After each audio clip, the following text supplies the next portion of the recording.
Donc bonsoir à tous et à toutes. Donc je vais commencer par me présenter un petit peu. Pourquoi est-ce que je vais vous faire une conférence sur l'ère du Verseau. Donc la première raison, c'est que je me suis intéressé à l'astrologie depuis très longtemps. Donc j'ai commencé vers l'âge de 18 ans. Maintenant j'en ai 60. Et donc à 18 ans, je voulais savoir si effectivement il y avait une relation donc, entre les positions planétaires, les signes astrologiques, et puis la psychologie des individus. Et au fur et à mesure que j'ai avancé dans cette étude, en consultant de nombreux bouquins et également en faisant de nombreux thèmes astrologiques, eh bien, je me suis aperçu qu'effectivement, donc on pouvait établir une relation donc, entre la position des planètes dans le système solaire et la psychologie des individus. Ce qui, en fait, détermine le caractère des individus.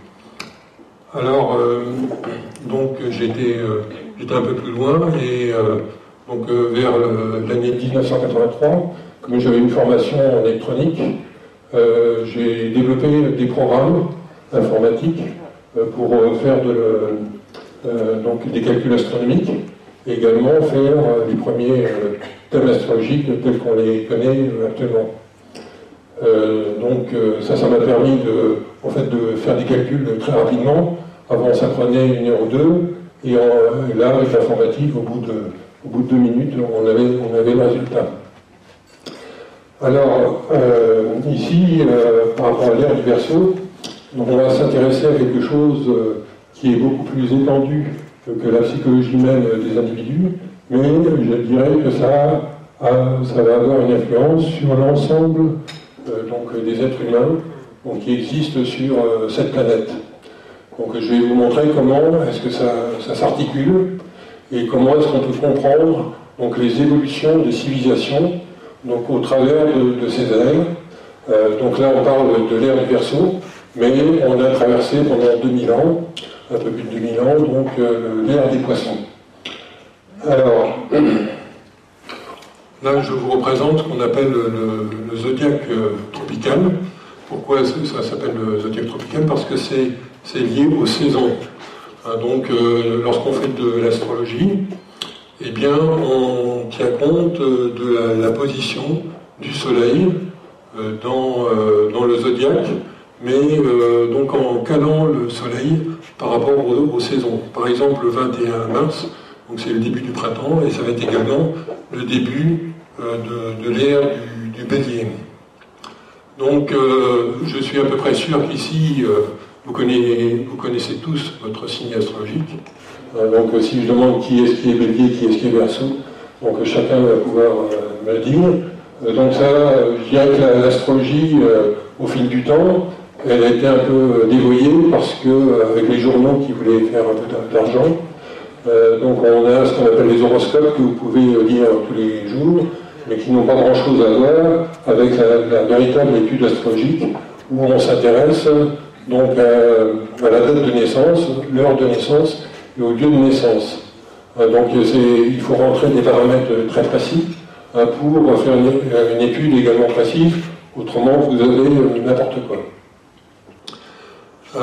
Donc on part du signe du Bélier.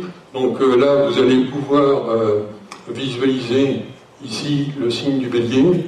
Donc en même temps que je dirais que chaque signe correspond à un animal ou quelque chose, eh bien on a je dirais un signe astrologique qui est censé représenter le Bélier. Ensuite vous avez le Taureau, Gémeaux, Cancer, Lion, etc. Donc ces signes astrologiques et les noms qui lui ont été attribués, donc vous voyez que déjà il y en a 12, donc qui sont distribués je dirais, sur un cercle de 360 degrés, donc chaque signe fait exactement 30 degrés, et donc c'est juste un découpage des saisons. Alors lorsqu'on est dans le signe, lorsqu'on est dans le signe du Bélier, ça veut dire que le soleil se trouve à ce moment-là donc au début du Bélier, donc le 21 mars, et puis ensuite il va se déplacer très progressivement à raison de 1 degré par jour à peu près, et au bout de 30 jours, eh bien, il va arriver dans le signe du Taureau. Et donc, si vous regardez les étoiles qui sont en face, qui correspondent au zodiaque, ben, vous ne verrez pas grand-chose, vous ne verrez pas exactement une forme de bélier, une forme de taureau. Je dirais que tout ça, c'est tirer un peu d'imagination. Ce que je pense, par contre, c'est que donc les signes n'ont pas été choisis au hasard et correspondent à une attitude psychologique du caractère qui est particulière. Alors, par exemple, si je prends le cas du bélier, donc le bélier, on sait qu'il fonce et qu'il va foncer tête poussée. Et donc, on dit que ça correspond à un signe de feu qui est toujours en activité. Et donc, pour ce signe-là, le principal, c'est d'être toujours en mouvement, en activité. Alors, c'est pas parce que vous serez né donc, dans le signe astrologique du bélier que vous aurez tous les caractères du bélier. Tout dépend de la position des différentes planètes du système solaire à ce moment-là. Donc, il faut regarder l'ensemble. Donc, par contre, si vous avez une concentration de planètes dans le signe du bélier, et bien là, vous allez avoir beaucoup plus le caractère ou les caractères du bélier. Donc là, vous comprenez que tout ça, c'est lié aux saisons. Alors on arrive au printemps, donc à ce qu'on appelle l'équinoxe de printemps, donc l'égalité entre les jours et les nuits. Et puis ensuite, on va continuer comme ça dans l'année. Et puis au début du cancer, et bien là, ça va être l'été, début de l'été, aux alentours du 21 juin. Et puis ensuite, on va arriver au niveau de la balance. Donc là, c'est le début de l'automne, où on a de nouveau l'égalité entre le jour et la nuit. Et puis, donc ça va continuer comme ceci pendant une année complète.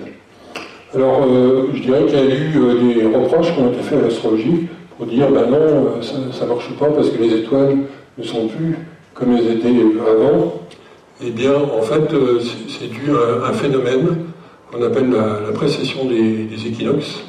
Et donc, lorsqu'on regarde les étoiles qui sont dans le ciel et qui correspondent je dirais, au zodiaque, donc une bande très, très étroite qui correspond au trajet du Soleil, eh bien, on voit que ces étoiles, au fil du temps, ça évolue très, très lentement. Alors, j'ai juste prendre un exemple pour essayer d'expliquer ce qu'est la précession des équinoxes. C'est que lorsqu'on est au printemps, et donc juste au moment où on a une égalité entre le jour et la nuit, donc c'est un moment extrêmement précis, donc on peut regarder où se trouve le Soleil, comment est-ce qu'il est placé par rapport aux étoiles. Et donc là, en face donc derrière le Soleil, on va voir apparaître un signe du zodiaque. Il se trouve qu'il y a à peu près 2000 ans, eh bien, il y avait un calage exact entre le zodiaque tropical et ce qu'on appelle ici le zodiaque sidéral. Le zodiaque sidéral, c'est le zodiaque des étoiles. Donc le calage ça veut dire que tous ceux qui étaient nés dans le signe des poissons, donc étaient également dans le signe des poissons sidéral. D'accord ? Donc il y avait, par contre, on s'est aperçu au fil du temps que ça se décalait. Donc ici, on a démarré, je dirais, au niveau de l'âge des poissons, donc le début de l'âge des poissons, et puis on s'est dirigé, donc au fil des dizaines d'années qui s'écoulaient, donc on s'est dirigé vers le Verseau. Alors donc, on pourrait dire que Jésus-Christ est né au début de l'ère des poissons, et puis donc maintenant on est à proximité, je dirais, de l'ère du Verseau. Et donc on va bientôt franchir, je dirais, l'ère du Verseau.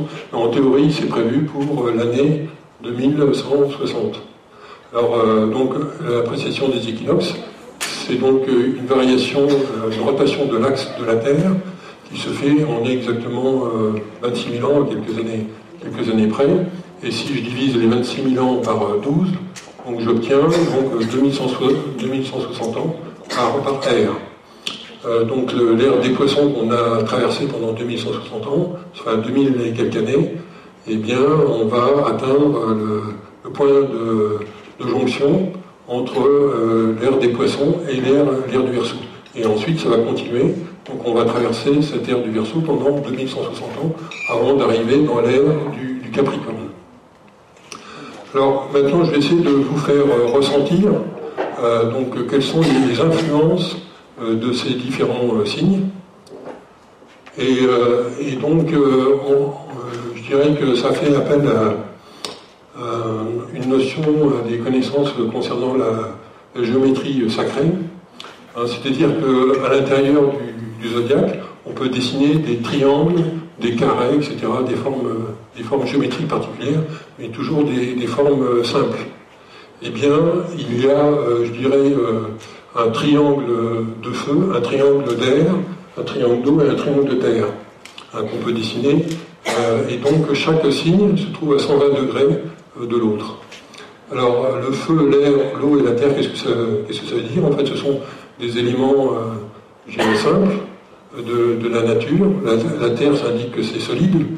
L'eau, ça indique que c'est de nature liquide. L'air, gazeux. Et le feu, donc c'est au-dessus des gaz. Donc, avec la chaleur que ça peut dégager. Et donc, ces principes-là, au niveau de l'être humain, il faut savoir que eh bien, la Terre, ça va correspondre à notre corps physique qui est solide. D'accord? Et l'eau, ça va correspondre à nos sentiments. Nos sentiments, nos émotions, nos sentiments. Si vous regardez un petit peu l'évolution de vos émotions, vos sentiments, eh bien vous verrez que ça évolue lentement, parfois violemment, etc. Et puis c'est un peu comme les vagues sur la mer, où des fois c'est calme et des fois c'est beaucoup plus agité. Et lorsqu'on passe donc avec les signes d'air, eh bien on est dans le domaine mental. Donc là, les choses vont encore beaucoup plus rapidement. Donc vos pensées vont beaucoup plus vite que vos sentiments. Vous pouvez penser à quelque chose, et puis un dixième de seconde plus tard, vous allez penser à autre chose. Alors que vos sentiments vont aller, ou vos émotions vont aller beaucoup plus lentement. Et le feu, eh bien, comme l'indique, c'est une activité, c'est l'activité. Donc c'est ce qui va permettre aux gens je dirais, de déployer leur énergie donc au travers de l'existence. Alors vous voyez que chaque signe correspond soit du feu, de l'air, de l'eau ou de la terre. Et également, il y a 3 éléments supplémentaires donc qui sont qu'on a en astrologie on appelle cardinal, fixe et mutable. Donc je vais essayer de vous donner un exemple. Alors, le premier signe du printemps, je vous en ai parlé, c'est le bélier. Le bélier, il est toujours volontaire, il est toujours animé, il a toujours envie de s'investir dans les choses, donc il est animé du feu. Et également, ici, il a, je dirais, une vertu cardinale, c'est-à-dire que dans cette vertu-là, c'est les gens qui veulent entreprendre, ici. Donc, il va vouloir entreprendre. Donc, par exemple, si je veux construire une maison, eh bien, il vaut mieux que j'ai les qualités du bélier parce que je vais vouloir entreprendre et mener à terme donc, la construction de ma maison. Mais juste après le bélier, il y a le taureau. Donc, le taureau, il est ici, c'est un signe de terre. Le signe de terre, ils veulent profiter, enfin, donc ils sont de nature, je dirais, beaucoup plus matérielle. Et le taureau va vouloir profiter de la maison. Donc il va s'installer à l'intérieur de la maison et donc il va en profiter un maximum. Donc ici on passe du bélier au taureau et ensuite le signe qui va suivre c'est les gémeaux. Et donc là le taureau lui va essayer de conserver le plus longtemps possible ses biens, il veut assurer une certaine sécurité et autres. Et on passe au signe des gémeaux et le gémeau lui est beaucoup plus adaptable et c'est lui qui va en fait déménager, qui va passer d'une maison à l'autre et qui aura des qualités d'adaptation. Donc tous les signes qui sont, je dirais au niveau cardinal, c'est plutôt des signes donc qui vont essayer d'entreprendre des choses. Ici, fixe, c'est ceux qui vont essayer de garder le plus longtemps possible donc les choses. Et mutable, c'est ceux qui vont faire les changements. Voilà. Donc on va maintenant voir un petit peu comment ça va se traduire entre le signe du poisson et le signe du Verseau. Et donc on va s'attacher non seulement donc, au signe du poisson et du Verseau. Hein, donc si vous vous rappelez par exemple le signe des poissons, eh bien c'est un signe d'eau. Donc ce qui était important dans l'époque qu'on a connue, c'était essentiellement les émotions et les sentiments. Ici, on va voir comment ça s'est traduit, je dirais, par l'historique qu'on a. Et on va passer, en fait, dans un signe d'air, hein, qui est beaucoup plus mental. D'accord? Alors, si vous regardez maintenant tous les signes d'eau, Cancer, Scorpion, Poisson, d'accord? Eh bien, pendant la période du Poisson, on a été principalement influencé par tous ces signes. Donc, rappelez-vous, Cancer, Scorpion, Poisson. Et avec les signes d'air, on va être influencé par les 3 signes d'air, Balance, Verseau, Gémeaux. Et également, en face de chaque signe, donc là je vais prendre le signe des poissons qui est ici. Le signe des poissons, le signe que je vois juste en face ici, c'est le signe de la Vierge. Et quand vous regardez l'ère chrétienne, hein, au début les chrétiens, quand ils se rencontraient, ils faisaient le signe des poissons, et puis une des grandes figures de l'ère chrétienne, ça a été la Vierge.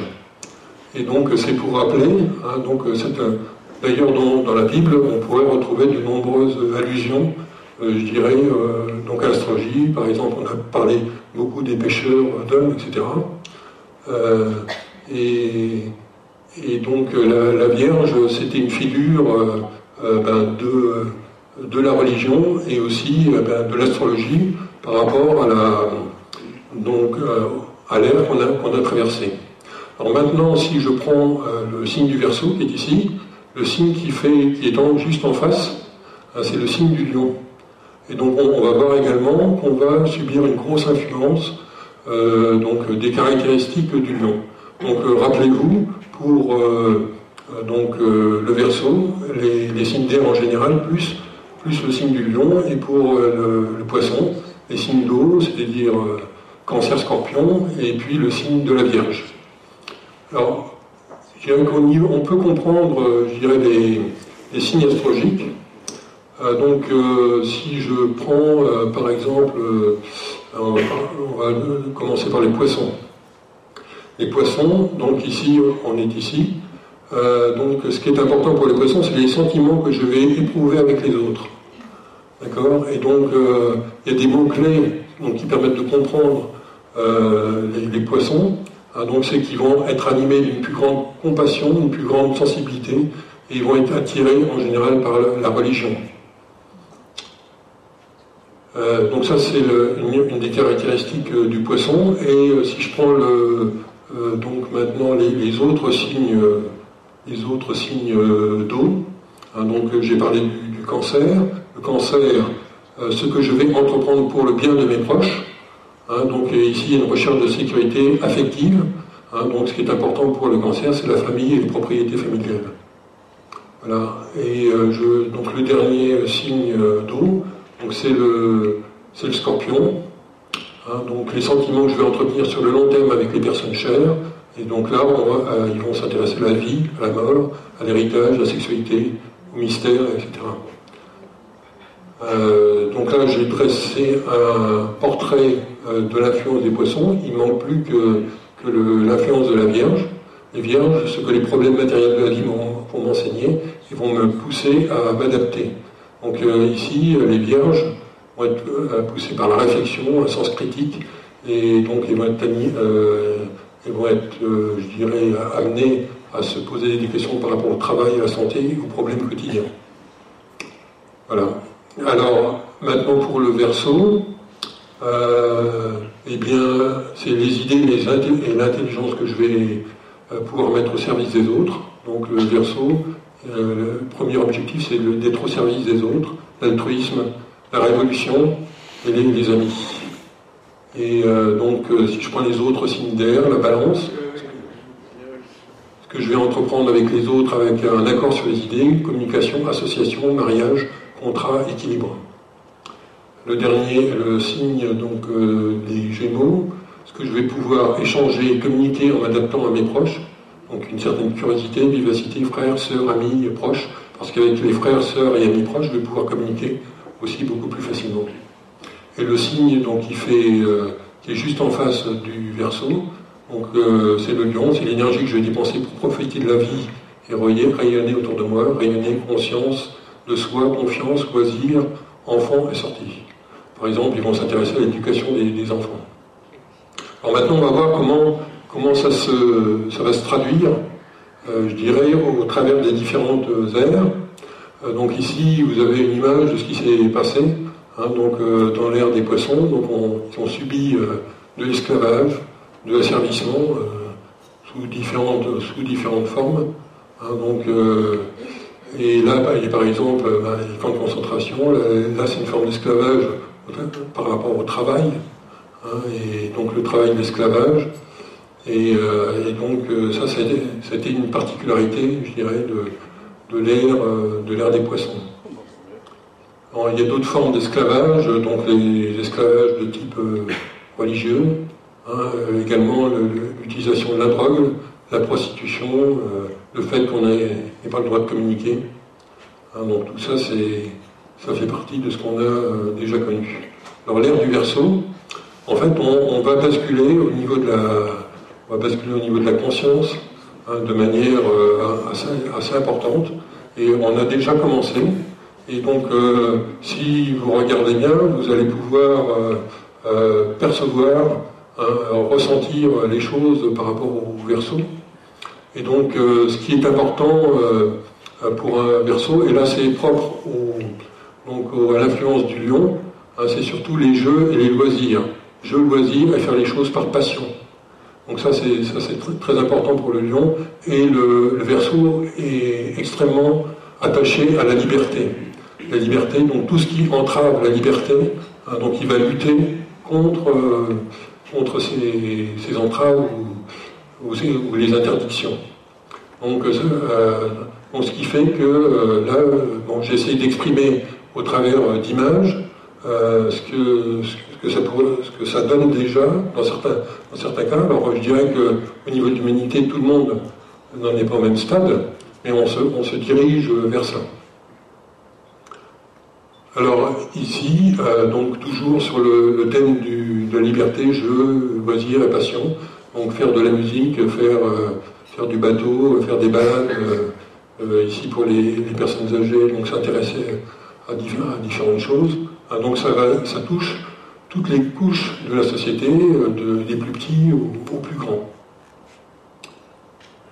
Donc dans l'ère des poissons, ce qui était très important, c'est les sentiments qu'on avait par rapport à l'existence de Dieu. Et donc il y en a qui en ont profité, donc ont exercé un certain pouvoir religieux et donc qui ont imposé leur manière de voir ou de ressentir les choses, par rapport à des références. Alors pour les chrétiens c'est Jésus, pour les musulmans c'est Mahomet, etc., par rapport à des textes bien précis, mais je dirais qu'il y a eu des déformations qui se sont opérées au cours du temps, et pour pouvoir, je dirais, contrôler un peu plus les croyances et la façon de faire des gens. Donc ça a touché l'ère des poissons. Et nous, je dirais au niveau de l'ère du Verseau, on se dirige vers des beaucoup plus grandes connaissances, donc au travers de tout ce que la... Oui. Ça va me venir, l'ère du Poisson, on est dans une société gouvernementale. Oui. Pour gouverner le mental, alors que là on va dans une société plutôt centrée sur le mental et sur l'intellect, moins sur les sentiments. Oui. Donc un des moyens de pression, je dirais au travers de l'ère des poissons, pour la religion, on agissait sur les sentiments. Donc la foi, par exemple, c'est quand même quelque chose qui est très près d'un sentiment. Ça ne repose pas sur des connaissances ou de la science bien précises. Donc là, vous avez quelques exemples par rapport à ce qu'on est en train de faire au niveau de la science, donc l'électricité, etc., tout le développement médical, Donc les échanges qui sont au niveau mondial maintenant, et puis je dirais la spiritualité qui va prendre de plus en plus d'importance. Et je dirais la différence entre la spiritualité et la religion, c'est que la religion elle est un peu imposée d'en haut. Donc il y a des référents par rapport à la religion ou par rapport aux sectes. Et dans la spiritualité, eh bien c'est vous-même qui vous mettez en relation avec ce que j'appelle moi le moi supérieur, donc l'élément le plus élevé de votre être. Et pour pouvoir y accéder, donc par exemple il y a des techniques qui sont enseignées comme la méditation et autres. Donc dans l'ère des poissons, eh bien on était dans l'ère du sacrifice. Donc ici le sacrifice suprême, en fait c'est celui qui a été mis en lumière donc, par les chrétiens, donc Jésus qui est mort sur la croix, mais également donc, tout un tas de personnes donc, qui subissent des souffrances, et à cause de ces souffrances, eh bien, on peut éprouver de la compassion, on va essayer de soulager les souffrances, donc au travers de la charité par exemple. Alors dans l'ère du Verseau, ça va être un petit peu différent. Donc on est plutôt dirigé vers le service. C'est-à-dire le travail en lui-même n'a plus beaucoup d'importance. Ce qui compte, c'est le service que je rends aux autres ou le service que je rends à la société. Donc dans ce service, il y a toujours un don de soi. Donc ça peut se faire contre de l'argent, mais on va s'apercevoir au fil du temps que le service, eh bien, on va le rendre bien sans avoir besoin d'argent en retour. Donc ça se fait déjà au travers d'associations. Et on va faire travailler ce que j'appelle moi l'intelligence du cœur. Donc on met en relation notre intelligence et notre cœur et on les fait fonctionner en même temps. Donc dans l'ère des poissons, on avait des connaissances qui étaient limitées et encadrées. Donc il y avait un nombre réduit de personnes qui possédaient cette connaissance et ça s'arrêtait là. Donc c'était par exemple beaucoup de religieux qui possédaient la connaissance, mais également, là je pense que vous reconnaissez, donc ça c'est un franc-maçon, donc il y avait des sectes, des groupements qui se faisaient et où on essayait d'avoir la connaissance, ici par exemple la connaissance sur les textes du Coran, donc ça concernait un nombre réduit quand même de personnes. Donc au niveau de l'ère du Verseau, eh bien, les connaissances vont devenir beaucoup plus vastes et libres pour tous. Donc on a déjà accès à beaucoup de connaissances, et même des personnes qui sont très reculées, je sais pas en Afrique, à partir du moment où ils ont un téléphone ou un smartphone, donc ils vont pouvoir avoir accès à ces connaissances. Ici, donc des femmes qui ont un PC et qui se connectent à Internet, on ne sait pas. Et donc, il n'y a pas que les jeunes qui bénéficient de ces connaissances. Et maintenant, on a aussi, je dirais, des possibilités cinématographiques, donc en utilisant la 3D, et on va encore évoluer à ce niveau-là. Il y a aussi tous les musées qui nous permettent d'accéder à cette connaissance, et qui n'existait pas forcément avant. Donc dans l'ère des poissons, il y avait la recherche de la maîtrise de l'eau. Je vous ai dit qu'il y avait une relation assez étroite donc, entre l'eau et les poissons, et de la navigation. Donc ça c'est vrai parce qu'on a essayé, je dirais, non seulement dans les pays africains, mais même chez nous, donc pour pouvoir utiliser l'eau, d'amener l'eau au robinet, donc ça demandait toute une connaissance, tout un développement technique. Et ça s'est filé au fil des siècles pour avoir l'eau courante et pour pouvoir prendre une douche. Donc ça, c'est pas quelque chose. Et ça va pratiquement demander, je dirais, 2000 ans. Donc ici, vous avez des exemples de bateaux qui ont, en fait, ça a progressé depuis Christophe Colomb, peut-être ici, et puis d'autres bateaux qui étaient techniquement plus avancés. Donc on a progressé aussi au niveau de la navigation. Et donc au niveau de l'ère du Verseau, tout ça, ça semble un petit peu dépassé, même s'il y a encore des courses autour du globe. le Vendée Globe par exemple. Donc ça c'est un peu dépassé et on va se tourner, et on est en train déjà de se tourner vers la maîtrise de l'air et de l'espace, hein, c'est-à-dire donc avoir des avions performants. Hein, donc ici vous reconnaissez les satellites, donc c'est des satellites de communication ou des satellites d'observation. Donc là il y a les fusées qu'on peut envoyer, mais là je dirais qu'on est un petit peu actuellement à l'âge de pierre du déplacement dans l'espace. Donc si vous revenez d'ici 1000 ans, ou même peut-être moins, vous verrez tout autre chose que les fusées qu'on a actuellement. Et donc comme on a eu de plus en plus de possibilités d'observation de l'espace, eh bien, on a aussi des photos qui nous permettent de comprendre eh bien, le monde et l'univers dans lequel on se trouve. Dans l'ère des poissons, eh bien, on a utilisé des choses qui étaient solides ou liquides, hein, donc le bois, le charbon, le pétrole, hein, et tout ça c'est pour générer de l'énergie. Et on sait les dégâts que ça fait aujourd'hui, hein, donc avec toutes les énergies fossiles, le gaz carbonique qui est dégagé, la pollution, donc on est en train de se tourner vers d'autres énergies. Alors là, donc on a essayé de maîtriser des énergies comme le gaz, l'électricité. Alors l'électricité, c'est en fait une énergie qui est transportée actuellement, et qui provient soit de l'énergie nucléaire ou des énergies fossiles. Et on s'oriente de plus en plus vers les énergies renouvelables. Mais pour moi, les énergies renouvelables ne sont qu'une étape, de notre évolution. Et une fois je dirais dans quelques dizaines d'années, on va, à mon avis, se diriger vers les énergies libres, hein, donc, qui sont une forme d'énergie où il n'y a pas réellement d'exemple très concret aujourd'hui, mais c'est en train d'émerger au niveau des laboratoires, et il y a des exemples déjà qui fonctionnent.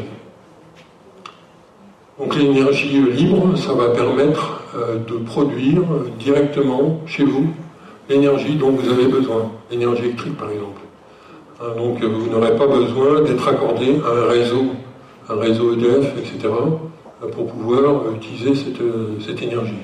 Et elle sera accessible à tous, moyennant un minimum d'investissement au départ. Donc l'énergie solaire, on pourrait dire, c'est presque une énergie libre, mais on est dépendant ici du soleil. S'il n'y a pas de soleil, il n'y a pas d'énergie. Par contre, avec les énergies libres, on sera indépendant du soleil, du vent et du reste. D'accord ? Dans l'ère des poissons, donc, on avait une communication relativement proche. Ça se faisait au travers de la famille, de l'entourage, du village. Donc souvent, on n'allait pas beaucoup plus loin.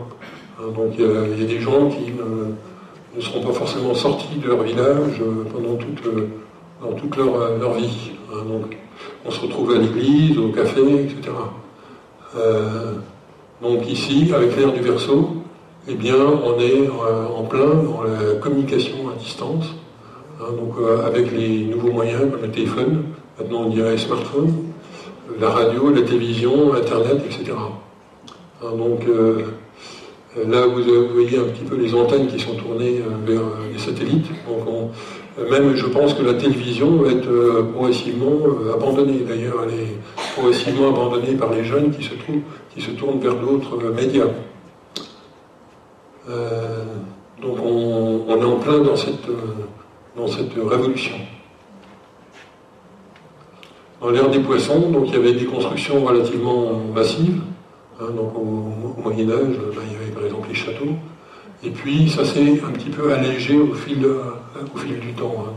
Donc on a des églises qui sont un petit peu moins massives, enfin tout est relatif quand même. Donc ici on faisait des ponts aussi de cette nature-là. Donc ça concernait les châteaux, les églises, les monastères, les ponts, toutes les constructions. Et dans l'ère du Verseau, eh bien on se dirige vers des constructions de plus en plus légères, imaginatives, des choses que les architectes peuvent concevoir, imaginer. On penserait que c'est pas possible à réaliser. En fait, si, c'est possible. Et donc, en utilisant certaines techniques, certains matériaux, donc on arrive à faire des structures de bâtiments un peu incroyables. Dans l'ère des poissons, donc, il y avait une domination masculine. Donc c'était important. Donc la domination masculine se faisait au travers de la sexualité. Donc les héritages également, c'était par exemple dans une ferme où, je dirais pour un seigneur, donc il transmettait à son fils. Il transmettait le pouvoir à son fils. Et donc ça c'était les héritages, et le pouvoir était monopolisé, je dirais, par les hommes. Donc ça c'est vrai au niveau politique. Donc là vous voyez, donc, ici vous voyez donc un groupe d'hommes politiques, donc qui sont tous des hommes, d'accord. Au niveau du cinéma, donc il y a un homme parmi je ne sais combien de femmes. Donc là aussi pour moi c'est une image du pouvoir masculin par rapport aux femmes, dans les harems. Également, et puis là vous voyez encore un homme parmi des sœurs. Donc le pouvoir également des évêques sur le clergé, sur les sœurs. Et d'ailleurs l'Église catholique a conservé donc cette culture et de mettre à la tête de l'Église que des hommes. Et pour moi ça c'est quelque chose qui va changer dans les dizaines d'années qui vont suivre. Parce que soit l'Église catholique va évoluer, soit elle va disparaître. Et donc elle aura uniquement ce choix. Donc dans l'ère du Verseau, eh bien, il devrait y avoir une plus grande harmonie, un plus grand équilibre entre les hommes et les femmes. Donc par exemple, ça c'est François Hollande qui a essayé de faire le premier gouvernement où il y avait pratiquement autant d'hommes que de femmes. Mais en fait, le premier gouvernement qui a réussi, c'est le gouvernement suédois. Donc, ils ont réussi à mettre pratiquement plus de femmes que d'hommes. Et puis, dans la répartition des tâches à la maison, les hommes prennent aussi un peu plus de place qu'avant. Avant, les tâches ménagères, c'était réservé aux femmes. Et puis, là, les hommes participent un tout petit peu plus, même si parfois ils prennent quelques libertés. D'accord.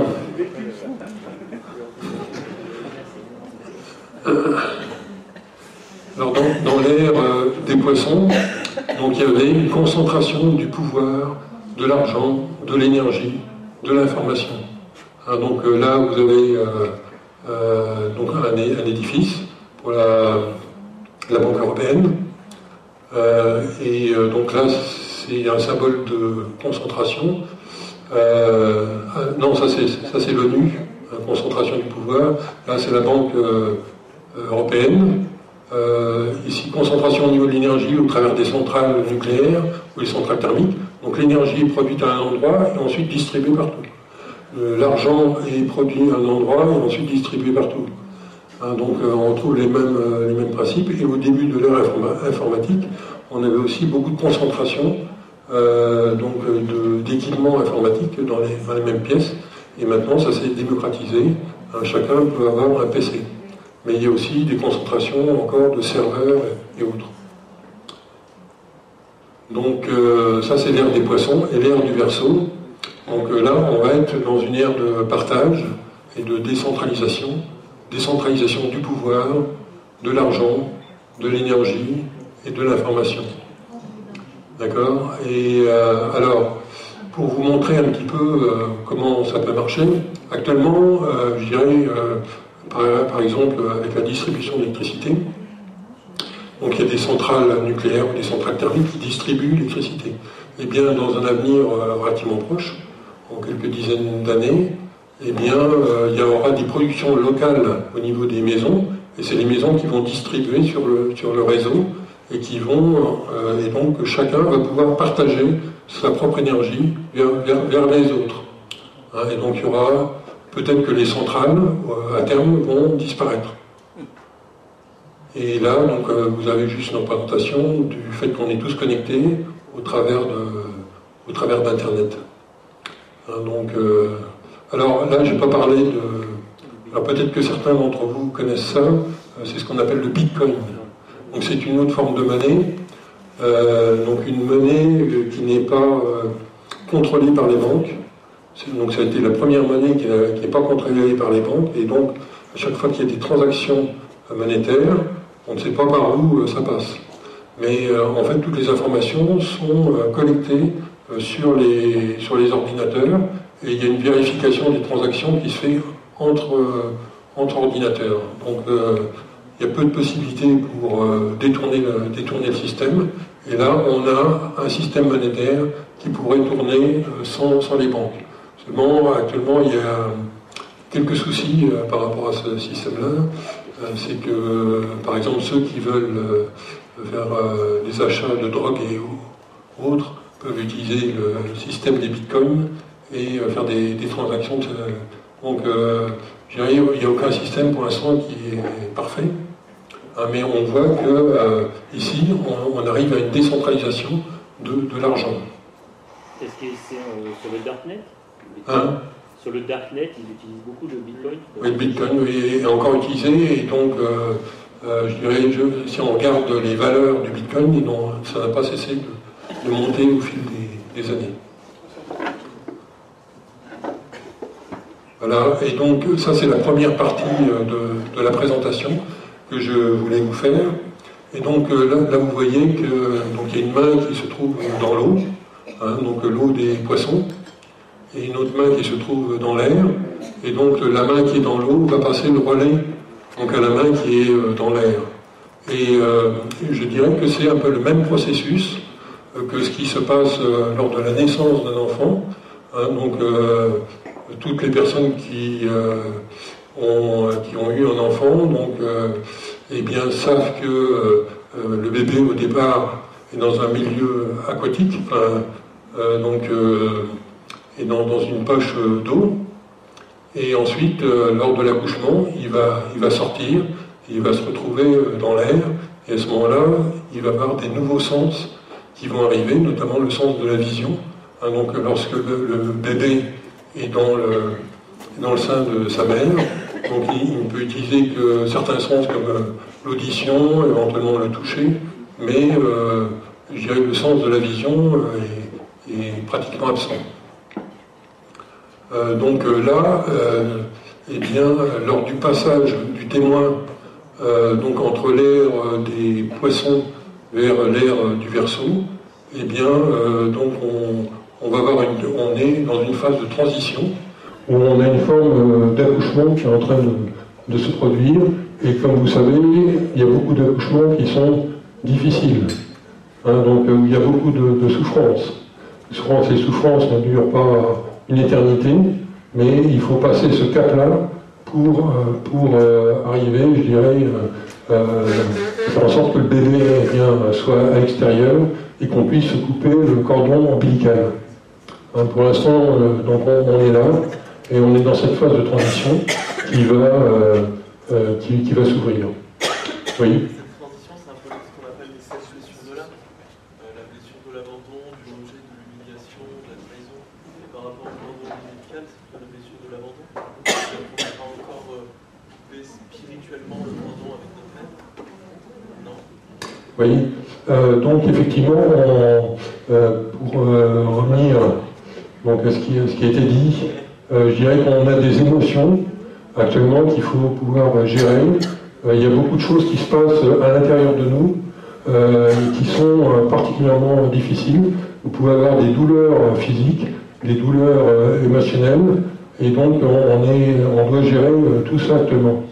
Et c'est parce qu'on est dans cette phase de transition.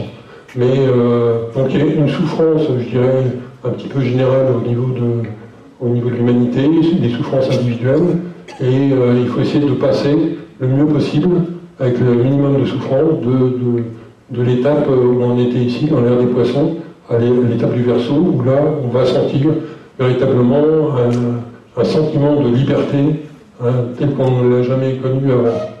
Alors je voulais passer donc à la deuxième partie de ma conférence.